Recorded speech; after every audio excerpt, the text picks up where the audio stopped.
Hello friends, this is Jagdish, Perk Associate. Today we are tackling slush casting. Do you know what it's about? Slush casting is a technique to create hollow objects.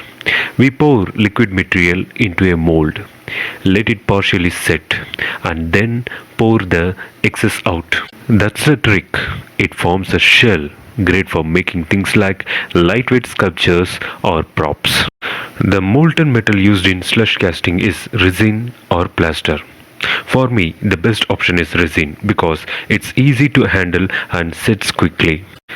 First, the resin will be heated in a small crucible until it becomes liquid. Then we pour it into the mold. The mold is a two-part and which is clamped very tightly. Once the mold is full, we tilt and rotate it so the liquid coats the inner surface evenly. It's important to keep it moving until the outer layer begins to solidify. You people will have a doubt that how we know the outer layer has begun to solidify.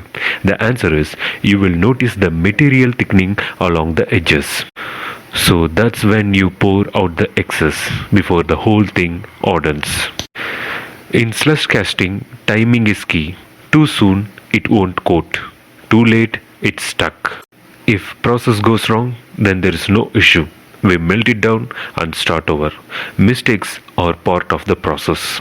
When we open the mold, revealing the hollow cast piece, it's light, durable, and efficient. This process is perfect for designs that need detail without bulk. Finally, the edges of the casting will be clean to make it perfect.